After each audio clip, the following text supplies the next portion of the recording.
Bahkan ketika mereka ini menyakiti Nabi Muhammad SAW, Nabi Muhammad SAW tidak mau mengadab mereka.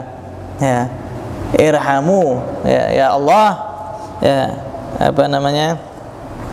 Ya, ampuni mereka, fa innahum la ya'lamun, karena sesungguhnya mereka belum mengetahui. Ya, jadi tidak mau ya menjadikan orang itu masuk adab, tidak mau menjadikan orang itu masuk neraka.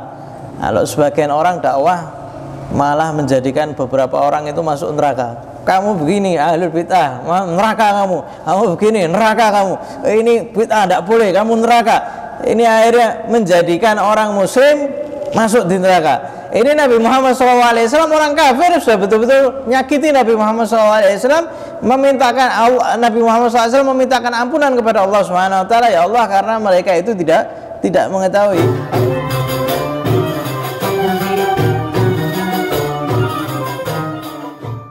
Rabbi shrah li sadri wa yassir li amri wahlul 'uqdatam min lisani yafqahu qawli wahdi qalbi wa saddid lisani bihaqqi sayidina Muhammadin sallallahu alaihi wa alihi wasallam. Allahumma salli wa sallim ala sayidina Muhammadin miftahi bab rahmatillah adada ma fi ilmillah salatan wa salaman daimaini bi dawami mulkillah wa ala alihi wa sahbihi amma ba'd. Alhamdulillah, kita lanjutkan kembali masih di dalam kitab Muhammad Al-Insanul Kamil berkaitan tentang keutamaan Nabi Muhammad SAW yang tertera di dalam Al-Quran. Wa fi qouli ta'ala inna arsalnaka syahidan wa mubasyiran wa nadhira wa da'iyan ilallahi bi'idnihi wa sirajan munira. Dan salah satu daripada sifat Nabi Muhammad SAW yang ditetapkan oleh Al-Quran adalah Nabi Muhammad SAW nanti akan menjadi saksi. Setiap umat nanti akan dipertanggungjawabkan oleh Allah Subhanahu Wa Taala, diminta persaksian sama Allah Subhanahu Wa Taala. Mereka meminta saksi ya, ketika para anbiya mereka itu sudah menyampaikan daripada wahyu Allah Subhanahu Wa Taala semuanya kepada kaumnya. Maka Allah Subhanahu Wa Taala bertanya, siapa saksi kalian? Ya, maka bangkitlah umat Nabi Muhammad Sallallahu Alaihi Wasallam memberikan kesaksian kepada mereka. Maka Allah Subhanahu Wa Taala berkata, bagaimana engkau menjadi saksi kepada mereka, sedangkan kalian ini diciptakan setelah mereka. Maka umat Nabi Muhammad SAW mengatakan, sesungguhnya kami bersaksi karena Al-Quran. Allah Subhanahu Wa Taala menurunkan Al-Quran kepada Nabi Muhammad SAW, dan disebutkan di dalam Al-Quran tersebut bahwasanya setiap Nabi sudah memberikan wahyunya, sudah memberikan pesannya kepada makhluk, ya, kepada kaumnya. Maka kemudian Allah Subhanahu Wa Taala bertanya, kalau begitu siapa saksi kalian? Maka kemudian umat Nabi Muhammad SAW mengatakan, saksi kami adalah Rasulullah Sallallahu Alaihi Wasallam.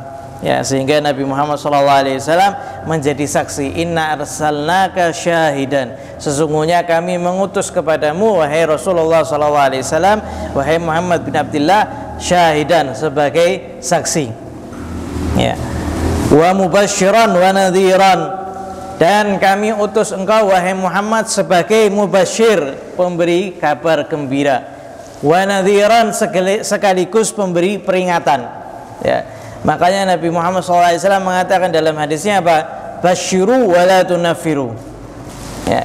Berikan kabar gembira kepada mereka, jangan berikan kabar yang membuat mereka ini kabur daripada agama Islam. Ya, ketika Nabi Muhammad SAW mengutus beberapa utusan, maka dipesan oleh Nabi Muhammad SAW, basyir, ya, berikan kabar gembira. Maka jangan sekali-kali kita ini malah menakuti umat Nabi Muhammad SAW. Ya, jadi kalau seandainya kita ini ya suatu permasalahan itu tidak perlu kita ungkapkan, maka tidak perlu kita ungkapkan. Misalkan apa? Ya, ini kayaknya Dajjal ini sudah mau keluar. Ya, sudah terbuka belenggunya bicara masalah Dajjal, ya, sehingga orang-orang malah makin ketakutan, ya. Nabi Muhammad SAW mengatakan, "Basyir, berikan kabar gembira, ya, bahwasanya nanti, ya, setelah Sayyidina Isa turun, ya, setelah Imam Mahdi turun, maka Allah Subhanahu wa taala akan memenuhi bumi ini dengan keadilan seadil-adilnya. Tidak ada keadilan tegak kecuali setelah turunnya Sayyidina Isa alaihi salatu wassalam." Ya, ini yang memberikan kabar gembira. Jangan malah, wah sebentar lagi kiamat. Wah ini sebentar lagi ada dentuman keras dan lain sebagainya.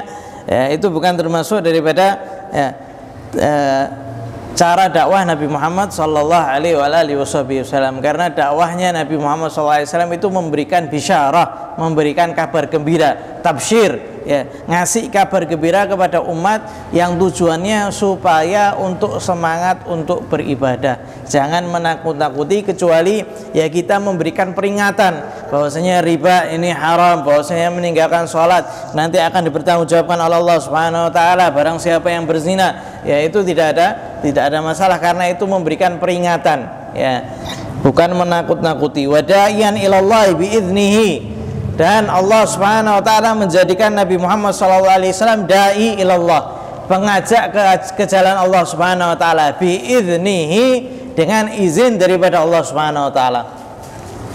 Sehingga Nabi Muhammad SAW ketika dakwah maka sudah mendapatkan izin daripada Allah Subhanahu wa taala. Dan kita sebagai orang mukmin juga mendapatkan izin daripada Nabi Muhammad SAW untuk berdakwah. Nabi Muhammad SAW beliau mengatakan apa? Balighu anni walau ayah, sampaikan daripada aku meskipun cuma satu ayat. Ini izin daripada Nabi Muhammad SAW untuk setiap daripada umatnya. Punya manfaat, punya faedah daripada ilmu, maka disebarkan. Tidak perlu menunggu kita menjadi alim terlebih dahulu, tidak perlu kita menjadi ustadz terlebih dahulu. Akan tapi kita tahu suatu permasalahan, ya, kita belajar, kita dengar suatu manfaat, kita mendengarkan suatu ilmu, ya, maka kita sampaikan kepada yang lain. Kenapa? Karena kalau seandainya setiap orang itu dia mengamalkan apa yang dia dengar, kemudian menyampaikannya kepada yang lain, maka masyarakat ini akan tumbuh dengan masyarakat yang baik.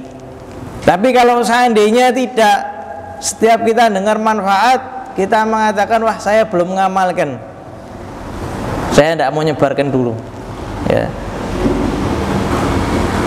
akhirnya tidak tersebar manfaat. Tapi kalau seandainya kita, ya, berusaha untuk mengamalkan kemudian menyebarkannya, terkadang yang kita sampaikan itu dia lebih paham dan mengamalkannya, kemudian dia menyampaikannya kepada yang lain, ya, sehingga dakwah ini bukan cuma tugasnya para tokoh agama, akan tapi setiap mukmin, setiap umat Nabi Muhammad SAW sudah diberikan izin oleh Nabi Muhammad SAW.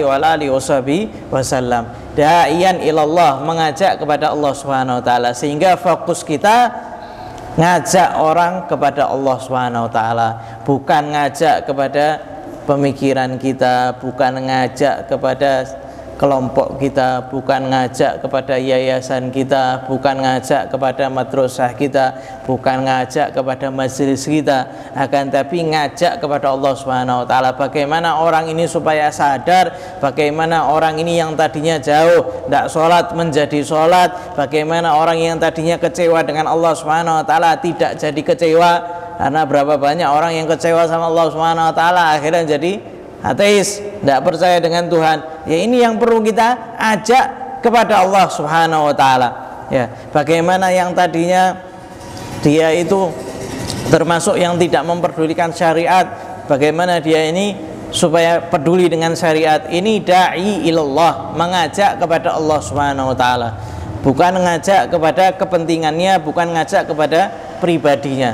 ya, karena bedanya itu tipis sekali ya antara orang yang ngajak kepada Allah Subhanahu wa taala dan ngajak kepada dirinya sendiri atau jamaahnya. Ya, salah satunya ketika ngelihat santrinya atau pengikutnya itu berguru kepada yang lain, ya, dia langsung marah, dia langsung tidak suka, dia langsung menghalanginya. Itu bukti bahwasanya orang tersebut ya berdakwah bukan ngajak kepada Allah Subhanahu wa taala, akan tapi ngajak kepada pribadinya. Buktinya apa?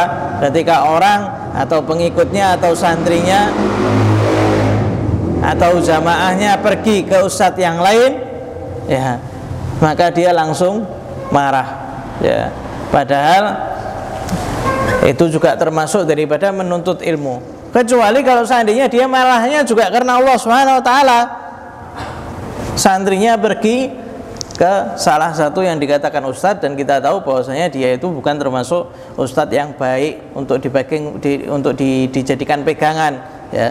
Misalkan masih daripada ya orang-orang yang ahlil bid'ah misalkan, atau dia menyelewengkan syariat, maka marahnya tersebut karena Allah Subhanahu wa taala. Tapi kalau bukan selain itu, maka itu bukti bahwasanya orang tersebut tidak mengajak kepada Allah Subhanahu wa taala. Sehingga Nabi Muhammad SAW da'iyan ilallah, ngajak kepada Allah Subhanahu wa taala.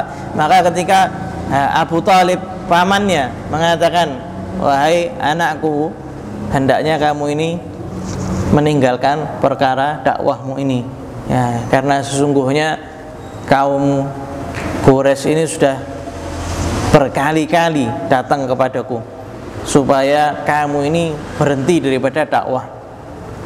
Aku takut nanti mereka melakukan sesuatu yang tidak baik untukmu. Maka Rasulullah SAW, ya, maka kaum Quraisy itu mengatakan ya, kepada Abu Thalib, wahai Abu Thalib, ya, suruh berhenti ponakanmu. Kalau dia ini kepingin mendapatkan harta, maka akan kami jadikan ponakan kamu itu orang yang paling kaya di antara kami. Kalau seandainya dia itu mau wanita, maka akan kami nikahkan wanita yang paling cantik untuk dia. Kalau seandainya dia mau jabatan, maka kami akan berikan jabatan yang paling tinggi untuk ponakanmu. Maka Sayyidina Abu Thalib ini langsung datang kepada Rasulullah SAW mengutarakan niatnya. Maka Rasulullah SAW mengatakan apa? Wahai paman, kalau seandainya mereka itu memberikan matahari di tangan kananku dan bulan di tangan kiriku untuk agar aku meninggalkan perkara ini, maka aku tidak akan meninggalkannya sama sekali sampai Allah Subhanahu wa taala memberikan keputusannya, baik entah itu aku akan mati atau agama ini akan disebarkan oleh Allah Subhanahu wa taala. Maka seketika itu Abu Thalib langsung mengetahui bahwasanya Nabi Muhammad SAW betul-betul sungguh-sungguh di dalam ya mengajak kepada Allah Subhanahu wa taala. Maka ditinggalkan, dan Abu Thalib pamannya menjadi satu-satunya orang yang membentengi Nabi Muhammad SAW daripada gangguan orang-orang kafir Quraisy. Bahkan ketika mereka ini menyakiti Nabi Muhammad SAW, Nabi Muhammad SAW tidak mau mengadab mereka. Ya, irhamu, ya Allah, ya ya, ampuni mereka, fa innahum la ya'lamun, karena sesungguhnya mereka belum mengetahui. Ya, jadi tidak mau ya menjadikan orang itu masuk adab, tidak mau menjadikan orang itu masuk neraka. Kalau sebagian orang dakwah malah menjadikan beberapa orang itu masuk neraka. Kamu begini ahlul bid'ah, neraka kamu. Kamu begini, neraka kamu. Ini bid'ah, tidak boleh, kamu neraka. Ini akhirnya menjadikan orang muslim masuk di neraka. Ini Nabi Muhammad SAW, orang kafir sudah betul-betul nyakiti Nabi Muhammad SAW, Nabi Muhammad SAW memintakan ampunan kepada Allah Subhanahu wa taala, ya Allah, karena mereka itu tidak mengetahui. Kalau seandainya mereka itu menganggap bahwasanya kita ini ahlul bid'ah, maka paling tidak ikuti Nabi Muhammad SAW. Ya Allah, ampuni kami karena sesungguhnya mereka tidak mengetahui. Bukan malah kalau seandainya benar kita ahlul bid'ah ya, bukan malah menjadikan kita ini, wah kamu ini kafir, kamu ini murtad, kamu ini sudah ya, daripada ahli nar ya, kamu ini bid'ah dan lain sebagainya. Kalau seandainya kamu benar-benar dakwahnya benar-benar mengikuti Nabi Muhammad SAW, Nabi Muhammad SAW tidak seperti itu, sama orang kafir tidak seperti itu, apalagi sama orang mukmin. Nabi Muhammad SAW ketika ada orang yang menyakiti Nabi Muhammad SAW, daripada orang kafir melempari batu atau ngeludahi, suatu hari tidak ada yang ngeludahi. Rasulullah SAW tanya, mana yang biasa yang ngeludahi ya, sakit ya Rasulullah, maka dijenguk sama Nabi Muhammad SAW. Ini sikap Nabi Muhammad SAW sama orang kafir. Nah, ini orang muslim ya, ketika berbeda pendapat seperti itu, sudah tidak nyapa, sudah tidak senyum, sudah menganggap kita ini orang yang paling buruk, waliyadzubillah ya. Karena itu tidak sesuai sama sekali dengan ajaran Nabi Muhammad Sallallahu Alaihi Wasallam ya.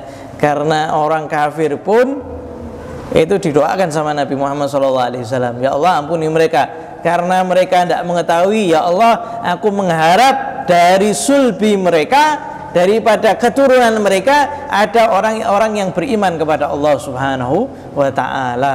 Nah, minta keturunan, ya Allah ini jangan diadab, ini jangan diadab, biarkan, karena mereka tidak mengetahui.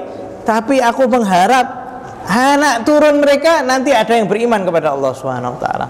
Lihat, ini doanya Nabi Muhammad sallallahu alaihi wasallam. Da'iyan ilallah, mengajak kepada Allah Subhanahu wa taala biiznihi, dengan izinnya, wa sirajan munira. Dan Nabi Muhammad SAW adalah cahaya yang terang benderang, memberikan penerangan kepada kaumnya. Ya.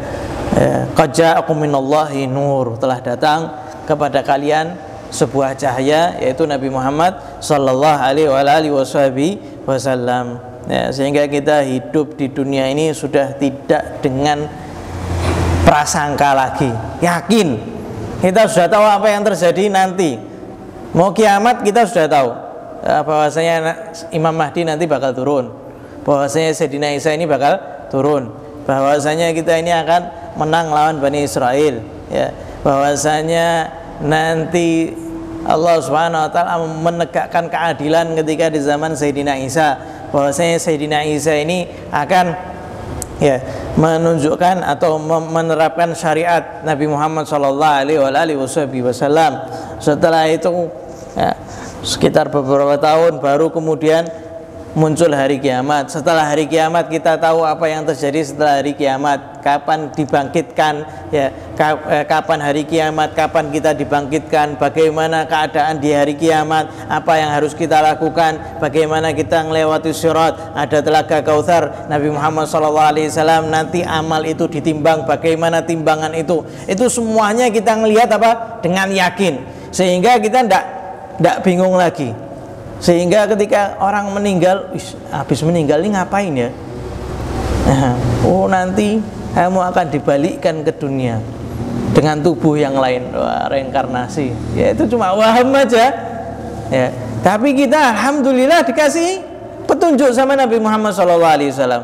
Ya, ada yang tidak mengakui adanya akhirat, bagaimana terciptanya dunia, itu semuanya teori, semuanya waham, sangkaan, tidak ada yang benar kecuali daripada Nabi Muhammad SAW. Kenapa kok kita bisa mengatakan seperti itu? Karena Nabi Muhammad SAW mendapatkan wahyu daripada Al-Haq yang maha benar, yaitu Allah Subhanahu wa ta'ala, sehingga apa yang disampaikan oleh Nabi Muhammad SAW semuanya benar. Sudah tidak ada lagi teori, sudah tidak ada lagi sangkaan, semuanya yakin.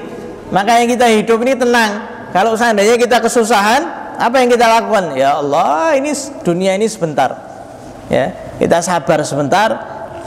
Habis itu kita akan mendapatkan nikmat yang luar biasa. Ya. Tapi kalau enggak, orang enggak punya tujuan, enggak tahu, dia terlahir ya di tengah-tengah orang yang tidak kenal dengan Rasulullah SAW, tidak kenal sama Allah Subhanahu wa ta'ala, Ya, dia mencari tujuan. Apa sih tujuan hidup? Ya, apa sih aku harus di sini, di dunia ini aku harus menjadi apa sih? Dilihat orang-orang di sekitar itu, ya, di kumpulannya, di sekitarnya orang-orang yang mengharap atau mencari harta, sehingga dia tahu tujuan di dunia ini adalah mencari harta.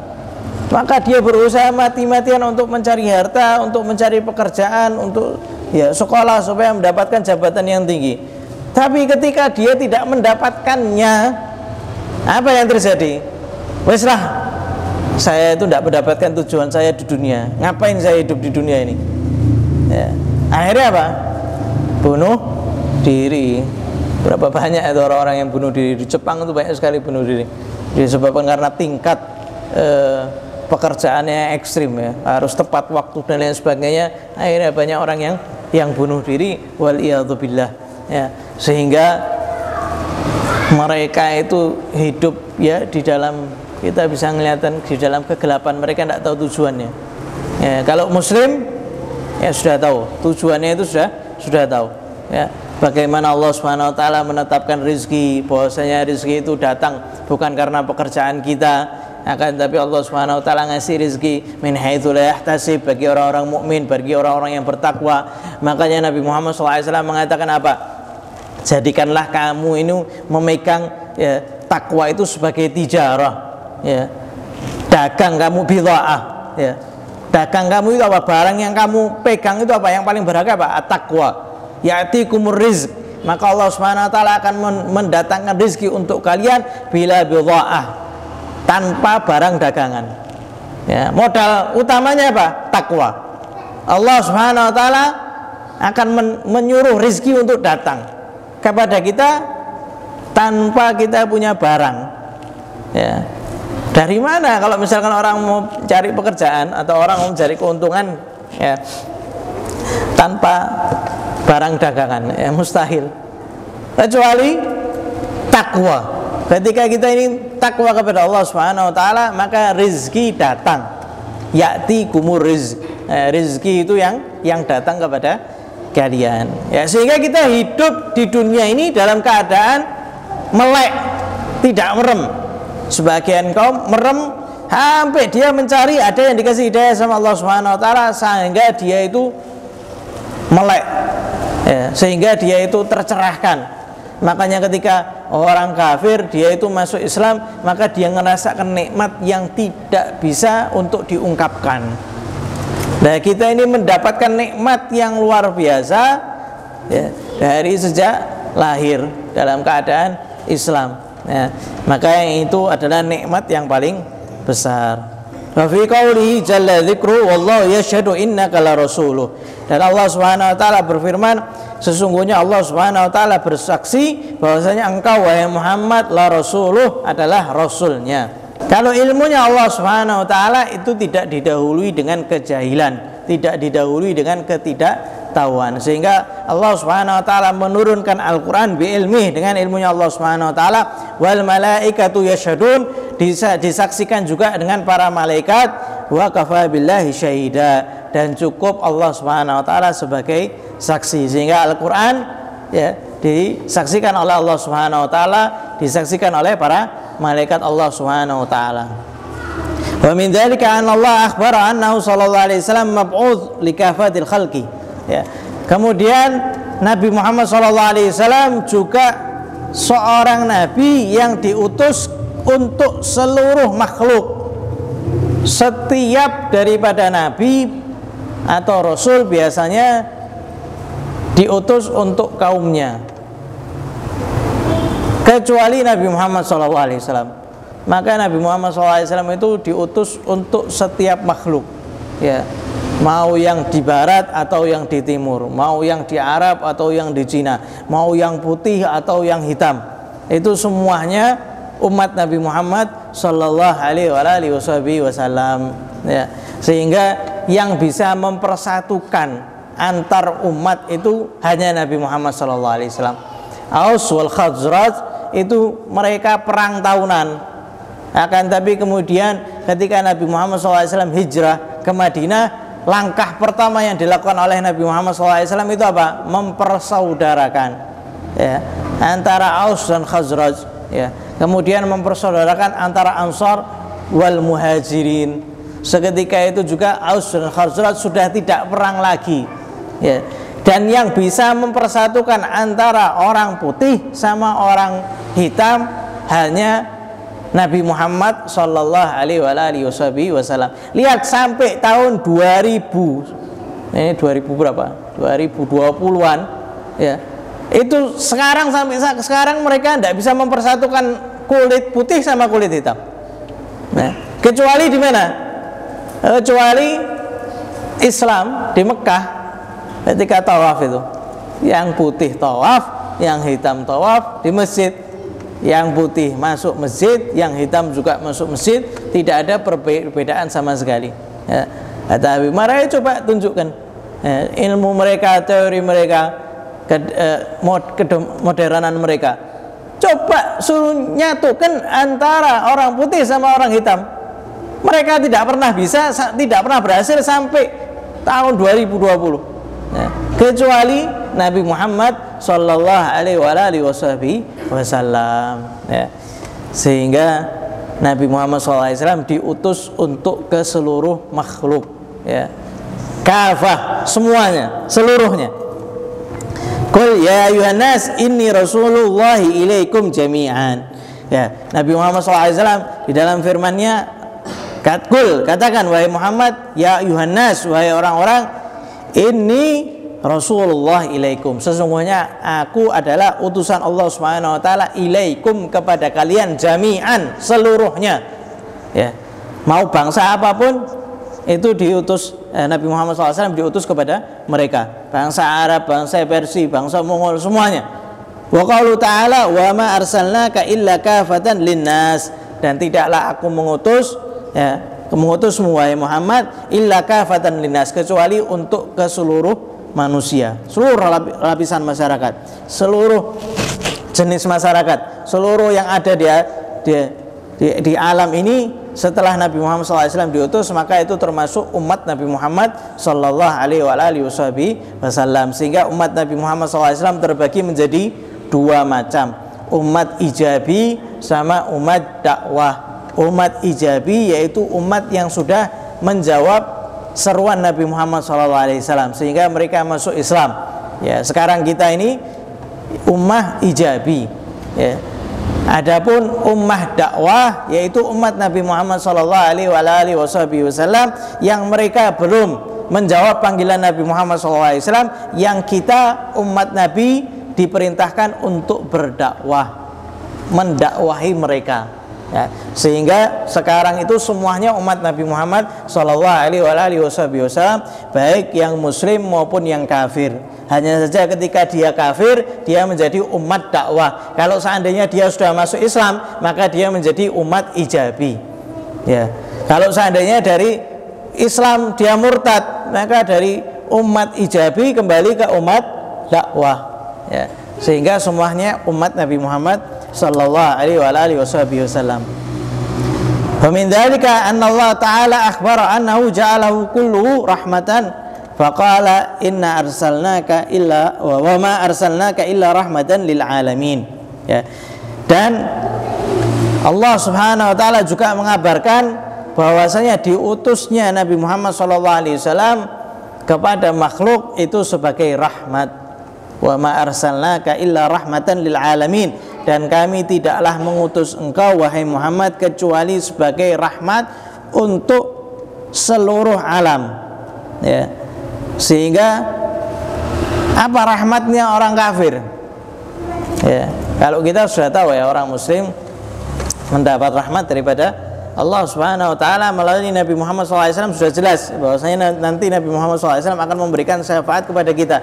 Akan tapi orang kafir ini apa rahmatnya? Karena diutusnya Nabi Muhammad SAW, apa rahmatnya? Allah menunda azab bagi mereka, sehingga tidak diturunkan azab kepada orang-orang kafir. Nah, orang yang mencaci Nabi, orang yang, ya, meremehkan Nabi, orang yang segala macam, ditunda sama Allah Subhanahu wa taala, tidak diazab, yaitu karena Nabi Muhammad SAW diutus sebagai rahmat lil alamin. Ya, alamin apa? Masih wallah, selain Allah Subhanahu wa taala itu alam. Ya.